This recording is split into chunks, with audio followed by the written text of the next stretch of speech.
Welcome to English Journey Today. I'm so excited to have you here. Whether you're just starting to learn English or looking to improve your skills, you're in the right place. Don't forget to subscribe, like, and hit the notification bell so you never miss an episode. Hello, and welcome back.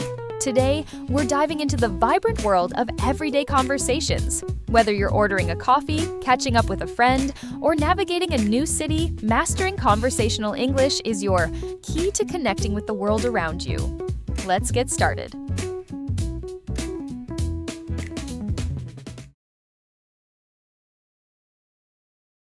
Section 1. In today's lecture, I'm going to talk about monosodium glutamate, or MSG as it's more commonly known. Now, MSG, as you probably know, is a flavor enhancer, which is used particularly in Chinese and Japanese cooking. Today, I am going to explore why it is so popular in these cuisines, and more importantly, how does it enhance the flavor of food? The main reason why MSG is more commonly used in Japanese meals is tradition. For many thousands of years, the Japanese have incorporated a type of seaweed known as kombu in their cooking, as they discovered it had the ability to make food taste better. But it wasn't until 1908 that the ingredient in kombu, which was responsible for the improvement in flavor, was actually discovered to be glutamate by scientists working there. From 1908 until 1956, glutamate was produced commercially in Japan by a very slow and expensive means of extraction. It was in 1956 that the speed of the process was improved and industrial production increased dramatically and still continues to increase to this day. In fact, hundreds of thousands of tons of MSG are produced all over the world today. So what exactly is MSG? Well, monosodium glutamate contains 78.2% glutamate, 12.2% sodium, and 9.6% water. Glutamate is an amino acid that can be found naturally in all protein-containing foods. So this includes food such as meat and cheese. It is widely known that Chinese and Japanese food contains MSG, but many people don't seem to be aware that it is also used in foods in other parts of the world. For example, it is found in commercially made Italian pizzas, in American fast food, and in Britain, MSG is used in things like potato crisps. So, how exactly does MSG work? Well, in the Western world, we commonly talk of 4 tastes, and I'm sure you're all familiar with the concepts of sweet, sour, bitter, and salt. Well, in 1908, Kikunae Ikeda identified a 5th taste, and it is thought that MSG intensifies this naturally occurring taste in some food. It does make perfect evolutionary sense that we should have the ability to detect or taste glutamate because it is the amino acid which is most common in natural foods. John Prescott, an associate professor at the University of Chicago, suggests that this 5th taste serves a purpose just as the other tastes do.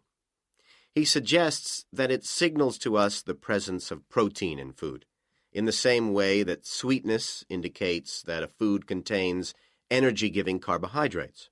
Bitterness, he says, alerts us to toxins in the food, while sourness warns us of spoilage, and saltiness signals the presence of minerals. So, what else do we know about this 5th taste? Section 2. Hi, George. Glad you're back. Loads of people have phoned you. Really? I felt just like your secretary. Sorry. I went into the library this afternoon to have a look at a newspaper and I came across something really interesting. What? A book? No, a brochure from a summer festival, mainly Spanish music. Look, I've got it here. Spanish music? I really love the guitar. Let's have a look. So what's this group, Guittarini? They're really good. They had a video with all the highlights of the festival at a stand in the lobby to the library, so I heard them. They play fantastic instruments, drums and flutes and old kinds of guitars. I've never heard anything like it before. Sounds great. OK, shall we go then? Spoil ourselves? Yes, let's. The only problem is there aren't any cheap seats. It's all one price. Well, in that case, we could sit right at the front. We'd have a really good view. Yeah, though I think that if you sit at the back, you can actually hear the whole thing better. Yes. Anyway, we can decide when we get there. So will you fill in the form, or shall I? I'll do it. Name, George O'Neill. Address, 48 North Avenue, Westsea. Do you remember our new postcode? Still can't remember it. Just a minute. I've got it written down here. WS6 2YH. Do you need the phone too? Please. I'm really bad at numbers.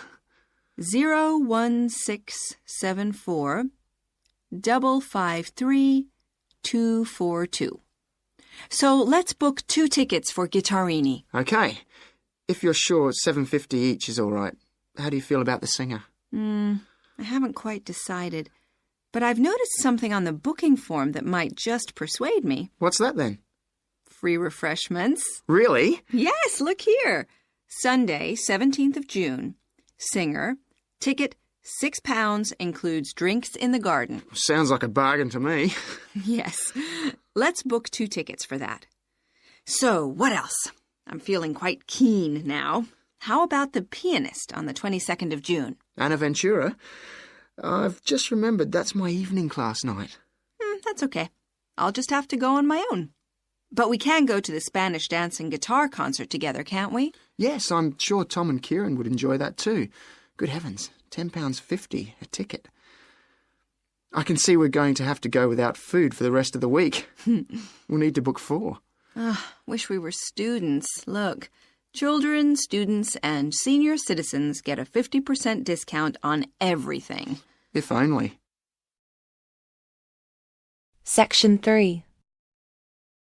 Hello, and thank you for asking me to your teachers' meeting to talk about the Dinosaur Museum and to tell you a bit about what you can do with your students there. Well, let me give you some of the basic information first. In regard to opening hours, we're open every day of the week from 9 a.m. to 8 p.m, except on Mondays, when we close at 1:30 p.m. And in fact, the only day in the year when we're closed is on the 25th of December. You can book a guided tour for your school group any time that we're open. If you bring a school group to the museum, when you arrive, we ask you to remain with your group in the car park.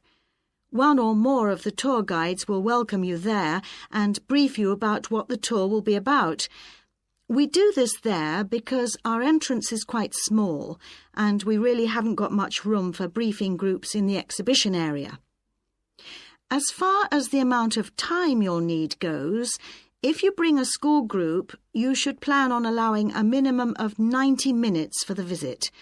This allows 15 minutes to get on and off the coach, 45 minutes for the guided tour, and 30 minutes for after-tour activities. If you're going to have lunch at the museum, you will of course have to allow more time. There are 2 cafes in the museum with seating for 80 people. If you want to eat there, you'll need to reserve some seating, as they can get quite crowded at lunchtime. Then, outside the museum at the back, there are tables, and students can bring their own lunch and eat it there in the open air. When the students come into the museum foyer, we ask them to check in their backpacks with their books, lunchboxes, etc. at the cloakroom before they enter the museum proper. I'm afraid in the past we have had a few things gone missing after school visits, so this is a strict rule. Also, some of the exhibits are fragile, and we don't want them to be accidentally knocked. But we do provide school students with handouts with questions and quizzes on them. There's so much that students can learn in the museum, and it's fun for them to have something to do. Of course, they'll need to bring something to write with for these. We do allow students to take photographs. For students who are doing projects, it's useful to make some kind of visual record of what they see that they can add to their reports. And finally, they should not bring anything to eat into the museum or drinks of any kind. There are also a few things that students can do after the tour. In the theaterette on the ground floor, there are continuous screenings of short documentaries about dinosaurs which they can see at any time. We used to have an activity room with more interactive things like making models of dinosaurs and drawing and painting pictures, even hunting for dinosaur eggs.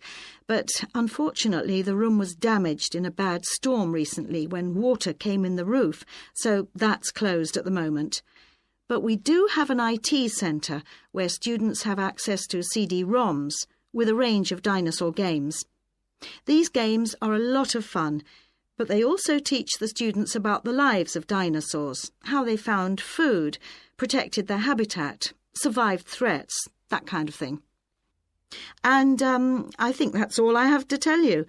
Please feel free to ask any questions if you would like to know anything else about. Section 4. Right, Sandra. You wanted to see me to get some feedback on your group's proposal, the one you're submitting for the Geography Society field trip competition. Uh-huh. I've had a look through your proposal, and I think it's a really good choice. Oh.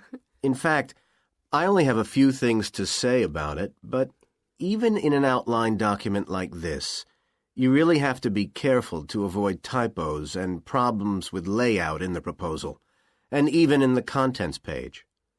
So read it through carefully before submitting it, okay? Will do. And I've made a few notes on the proposal about things which could have been better sequenced. Okay. As for the writing itself, I've annotated the proposal as and where I thought it could be improved. Generally speaking, I feel you've often used complex structures and long sentences for the sake of it, and as a consequence, although your paragraphing and inclusion of subheadings help, it's quite hard to follow your train of thought at times. Oh. So cut them down a bit, can you? Really? Yes, and don't forget simple formatting like numbering. Didn't I use page numbers? I didn't mean that. Look, you've remembered to include headers and footers, which is good, but listing ideas clearly is important. Number them or use bullet points, which is even clearer. Then you'll focus the reader on your main points. I thought your suggestion to go to the Navajo Tribal Park was a very good idea. No, I've always wanted to go there. My father was a great fan of cowboy films and the Wild West, so I was subjected to seeing all the epics, many of which were shot there. Mm-hmm. As a consequence, it feels very familiar to me, and it's awesome, both geographically and visually. So it's somewhere I've always wanted to visit. The subsequent research I did and the online photographs made me even keener. Interesting. Right, let's look at the content of your proposal now. Did you find it comprehensive enough? Well, yes and no. You've listed several different topics on your contents page, but I'm not sure they're all relevant. No? Well, I thought that from the perspective of a field trip, one thing I needed to focus on was the sandstone plateau and cliffs themselves. The way they tower up from the flat landscape is just amazing. The fact that the surrounding softer rocks were eroded by wind and rain, leaving these huge outcrops high above the plain. It's hardly surprising that tourists flock to see the area. Well, yes, I'd agree with including those points. And then the fact that it's been home to Native American Navajos and all the social history that goes with that. The hardships they endured trying to save their territory from the invading settlers.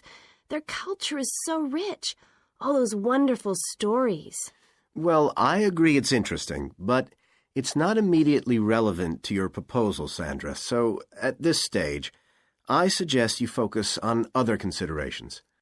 I think an indication of what the students on the trip could actually do when they get there should be far more central, so that certainly needs to be included and to be expanded upon. And I'd like to see something about the local wildlife and vegetation, too. Not that I imagine there's much to see. Presumably the tourist invasion hasn't helped. Okay, I'll do some work on those two areas as well. But you're right, there's not much apart from some very shallow-rooted species. Although it's cold and snowy there in the winter, the earth is baked so hard in the summer sun that rainwater can't penetrate. So it's a case of flood or drought, really. So I understand. Now, before we look at everything in more detail, I've got a few factual questions for you. It would be a good idea to include the answers in your finished proposal, because they're missing from your draft. Fine. So you mentioned the monoliths and the spires, which was good. But what area does the tribal park cover? Do you know? 12,000 hectares, and the plain is at about 5,850 meters above sea level. Larger than I expected. Okay, where's the nearest accommodation? That's a practical detail that you haven't included. Have you done any research on that? Yes. There's nowhere to stay in the park itself, but there's an old trading post called Goulding quite near. All kinds of tours start from Goulding, too. What kind of tours? Well, the most popular are in four-wheel drive Jeeps, but I wouldn't recommend hiring those. I think the best way to appreciate the area would be to hire horses instead and trek around on those. Biking is not allowed, and it's impossible to drive around the area in private vehicles. The tracks are too rough. Okay. Lastly, what else is worth visiting there? There are several caves, but I haven't looked into any details. I'll find out about them. Okay, good. Now what I'd like to know is more about... Section 5. So, welcome to your introductory geography lecture. We'll begin with some basics. Firstly, what do we learn by studying geography? Well, we learn a great deal about all the processes that have affected and that continue to affect the Earth's surface.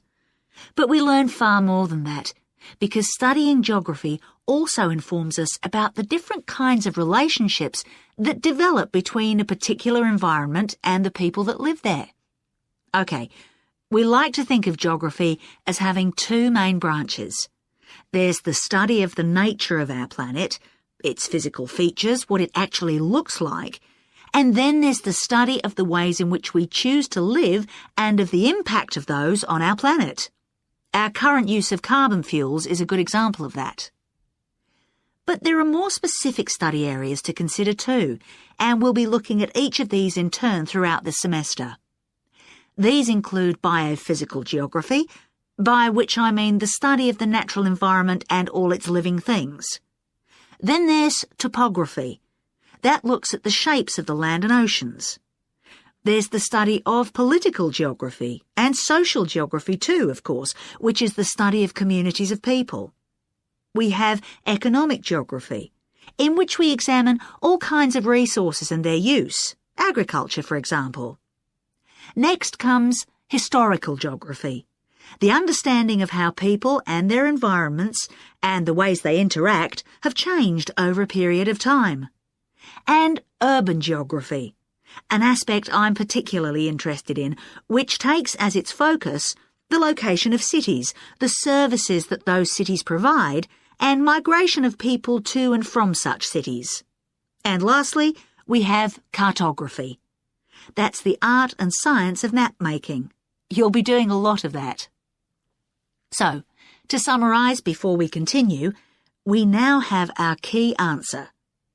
Studying this subject is important because without geographical knowledge, we would know very little about our surroundings and we wouldn't be able to identify all the problems that relate to them.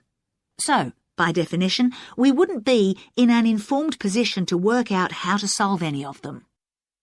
OK, now for some practicalities. What do geographers actually do? Well, we collect data to begin with. You'll be doing a lot of that on your first field trip. How do we do this? There are several means.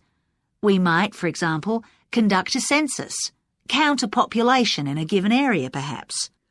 We also need images of the Earth's surface which we can produce by means of computer generation technology or with the help of satellite relays. We've come a very long way from the early exploration of the world by sailing ships, when geographers only had pens and paper at their disposal. After we've gathered our information, we must analyse it. We need to look for patterns, most commonly those of causes and consequences. This kind of information helps us to predict and resolve problems that could affect the world we live in. But we don't keep all this information confidential. We then need to publish our findings so that other people can access it and be informed by it. And one way in which this information can be published is in the form of maps. You'll all have used one at some stage of your life already. Let's consider the benefits of maps from a geographer's perspective. Maps can be folded and put in a pocket and can provide a great store of reference when they're collected into an atlas. They can depict the physical features of the entire planet if necessary, or just a small part of it in much greater detail. But there is a drawback. You can't exactly replicate something that is three-dimensional, like our planet, on a flat piece of paper, because paper has only 2 dimensions. And that means there'll always be a certain degree of distortion on a map. It can't be avoided. We can also use aerial photographs, pictures taken by cameras at high altitude above the Earth. These are great for showing all kinds of geographical features that are not easy to see from the ground. You can easily illustrate areas of diseased trees or how much traffic is on the roads at a given time, or information about deep seabeds, for example. Then there are Landsats. These are satellites that circle the Earth and transmit visual information to computers at receiving stations. They circle the Earth several times a day and can provide a massive information. You'll all be familiar with the information they give us about the weather, for example. So what we're going to do now is look at a short presentation in which you'll see all these tools.